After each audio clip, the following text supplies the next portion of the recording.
1. New message. Hi, hello. I'm the junior manager here at the restaurant. I'm supposed to walk you through the job as our new security guard. From your resume, I can tell that you're already a well-experienced guard. But, you know, it's protocol, so I have to walk you through the basics anyway. So, let's get started. We have security cameras all around the restaurant, and if you bring up the camera panel, you'll be able to view the feed from each camera by pressing the camera buttons on the minimap. Now, our lights are always off during the night, obviously because it'd be a waste of power to leave them on all night. So to actually see something on the cameras, you can activate the camera system's night vision mode. You activate night vision by clicking on the button of whatever camera you're currently viewing. So for example, say you want to see what's on camera 1. Bring up the camera panel, you click on the button that says Cam 01, and then to use night vision, you click on Cam 01 again. Once night vision is activated, you can click on any of the other cameras and view them with night vision as well. And you turn it off the same way you turn it on. Now, night vision takes more power than regular vision, so make sure you use it sparingly. Your first priority as a security guard here is to keep an eye on the animatronics. Those are really expensive machines, and we do not want them stolen. And you keep an eye on them through the cameras. We have quite a few animatronics here at Candy's. There's of course the cats Candy and Cindy, there's Chester the chimpanzee, there's the penguins, just lots I tell you. So, you also have 3 security doors in your office, each of which can be closed by pressing the door button by each door. These are here in case you're in some sort of danger, but personally I just use them to shut myself off from the world when I need a break. But don't let me be your role model on that one. You need to remember that closing these doors takes power, and the longer they're closed, the more power they drain. Now, I know that sounds kinda backwards, but you have to trust me on that one. I think it's something about the doors having an automatic fail-safe feature in case the power gets cut off. You know, so they open up if there's no more power. All I know for sure is that they do use more and more power the longer they're closed, so you don't want to keep them closed for too long at a time. Now, the reason I keep mentioning the power is because the restaurant uses a backup power generator at night, which only has a certain amount of juice in it. So anything from viewing the cameras to using the security doors takes power. You can see how much power you have left on the computer on the desk in front of you. Try not to run out of power. If you do though, you won't be stuck in the office since the doors will always open up anyway. Oh, and one last thing. The animatronics aren't completely turned off at night, so they might start walking around a bit. But just be careful not to let any of them into the office, cause we have stuff in there we don't want damaged or anything. Though don't bother with the ticket booth door, they won't attempt to get in through there. That should be all. You'll hear from me again on your next shift. Have a good night.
1.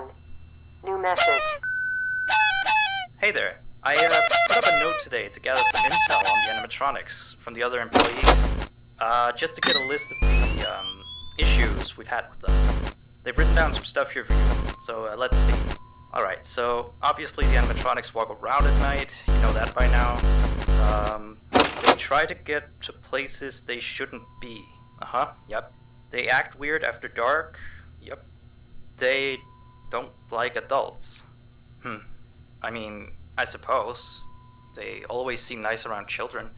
Around us employees, they just kinda stare at you. I always thought they just hadn't been coded to interact with anyone other than children. But some of the other employees have felt threatened by them now and then. But I know that some of them are also superstitious morons. So who knows if they just became scared when the animatronic looked at them in the eyes or something. Anyway, one last thing on the list here. The last penguin interferes with the system. There's a sentence I never thought I'd say. We have these penguin animatronics as waiters. They take people's orders and whatnot. We used to have 3 of them, but 2 of them broke down and haven't been fixed yet. I think they're referring to the 3rd penguin that still works, or well, apparently it doesn't quite work. So yeah, definitely don't let him into the office. His presence alone could probably destroy our systems.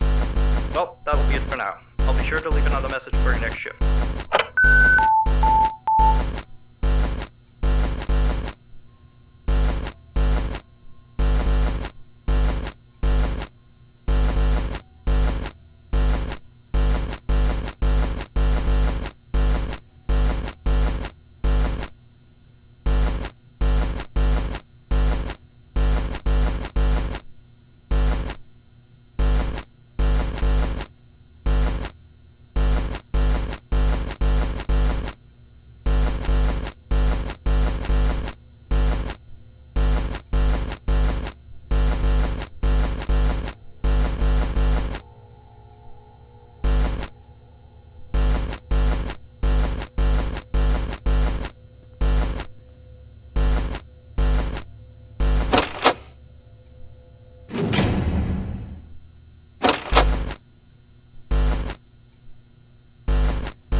see. Awesome job these last 2 nights. You're already way better than our previous night guard. He didn't even stand 2 nights before he brought a wrench to his shift and tried to destroy one of our animatronics. The animatronic in question is the blank character, the one in the drawing room on camera 11, I think. Yeah, I'm surprised he still works. And despite the holes and the fact that his left arm and the back of his head is missing, the kids still really like him. Anyway, ever since that day, Blank's been acting almost more strange than the other animatronics. Like, among other things, he seems to have developed this fascination with getting into the office through the ticket booth. And I guess he can't see the glass or something. So yeah, keep an eye on him. If you see him heading for the ticket booth, just shut the door in his face, and then he'll find something else to do, I guess. Oh, and by the way, ever since that new Freddy Fazbear's Pizza closed last week, we've been getting more and more customers during the day. So next week, if you're up for it, we could use you on the day shift. Think it over. We'll talk later.